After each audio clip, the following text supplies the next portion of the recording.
আসসালামু আলাইকুম, সবাইকে ওয়েলকাম জানাচ্ছি নতুন আরেকটি রেসিপি দেখার জন্য। আজকে আমি গুঁড়া দুধ দিয়ে পারফেক্ট গোলাপ জামুন মিষ্টির রেসিপি শেয়ার করব। আশা করছি সবার কাছে ভালো লাগবে। তো মিষ্টি বানানোর জন্য প্রথমে আমি এখানে হাফ কাপ ফুল ক্রিম গুঁড়া দুধ নিয়েছি। এরপর আমি এখানে 1 টেবিল চামচ ময়দা আর হাফ চা চামচ বেকিং পাউডার দিয়েছি এবং সেই সাথে আমি এখানে 1 টেবিল চামচ ঘি দিয়ে দিচ্ছি। চেষ্টা করবেন এখানে ঘি ব্যবহার করার, বাটারও ব্যবহার করা যাবে, তবে ঘি ব্যবহার করলে বেশি ভালো হবে। এরপর আমি এভাবে আঙ্গুলের সাহায্যে ডলে ডলে কয়েক মিনিট ভালোভাবে মেখে নেব। এরপর আমি এখানে ডিমের পরিবর্তে গরুর জাল করে রাখা ঠান্ডা দুধটা ব্যবহার করছি। একটু একটু করে দিয়ে একটা সফট ডো তৈরি করে নিব।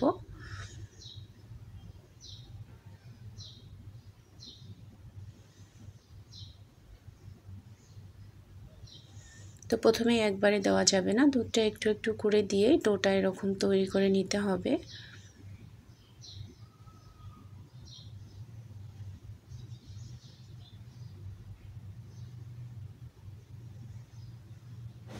তো এরকম একটু সফট মনে হবে, একটু পরে মিষ্টি তৈরির সময় আর এরকম আঠালো মনে হবে না। তো হাতটা ধুয়ে এসে আমি মিষ্টিগুলো তৈরি করে নেব। তো হাতে আমি সামান্য ঘি মেখে নিয়েছি। এখন আমি মিষ্টিগুলো তৈরি করে নিচ্ছি। মিষ্টিটা তৈরি করার সময় অবশ্যই খেয়াল রাখতে হবে মিষ্টির গায়ে যেন কোনো প্রকার ফাটল না থাকে।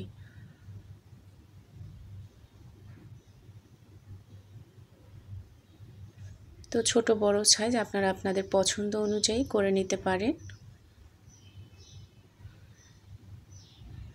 তো সবগুলো মিষ্টি তৈরি করা হয়ে গেলে সাথে সাথেই কিন্তু ভেজে নিতে হবে।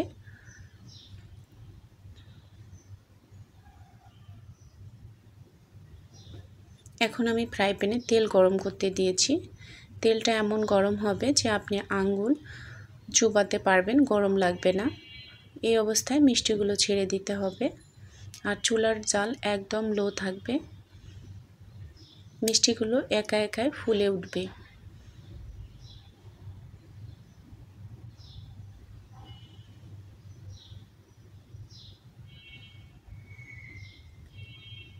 তো দেখতে পাচ্ছেন মিষ্টিগুলো একা একাই বলের মতো ফুলে উঠছে।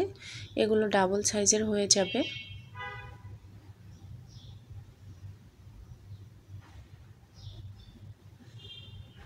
তো এখন আমি হালকাভাবে নেড়ে দিচ্ছি।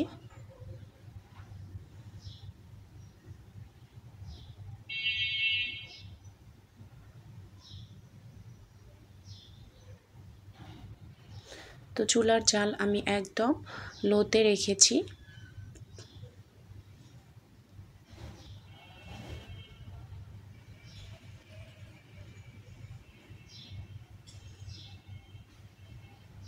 এখন আমি চুলার জাল কিছুটা বাড়িয়ে দিয়েছি আর দেখতে পাচ্ছেন মিষ্টিতে সুন্দর একটা কালার আর এসেছে। তো এই অবস্থায় একটু এভাবে নেড়ে নিতে হবে যাতে এপিট ওপিট দুপাশে সমান কালার আসে।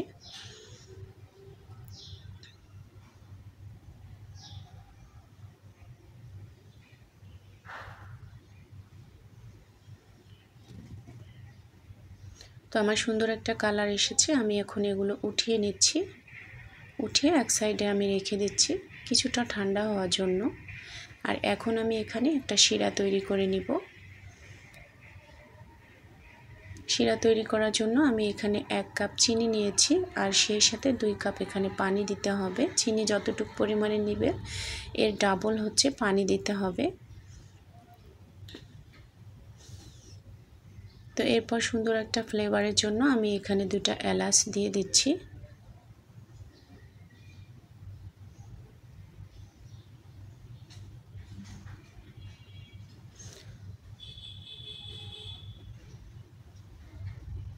এরপর আমি এখানে লেবুর রস ব্যবহার করব।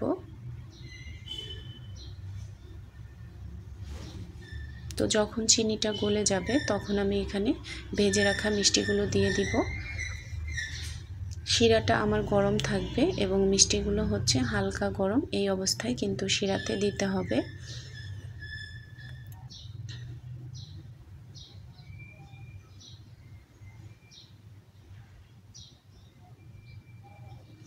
তো এখন আমি এখানে মিষ্টিগুলো দিয়ে দিচ্ছি।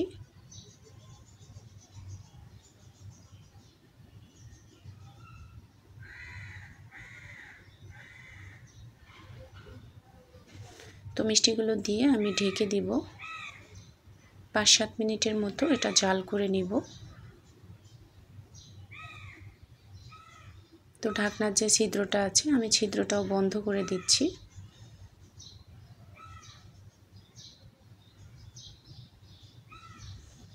তো শিরাতে দেওয়ার পর মিষ্টিগুলো আরও বড় হয়েছে।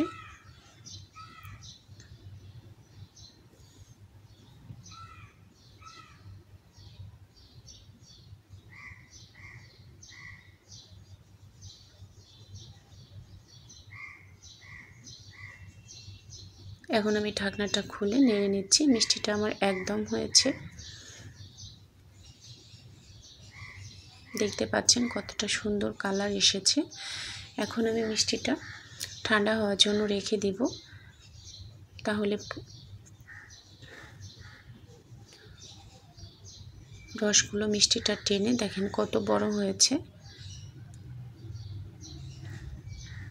আর অনেক সফট হয়েছে। একটা আমি ভেঙে দেখাচ্ছি কতটা সফট হয়েছে। তো আশা করছি আমার আজকের রেসিপিটি সবার কাছে ভালো লেগেছে। এতক্ষণ সাথে থাকার জন্য সবাইকে ধন্যবাদ।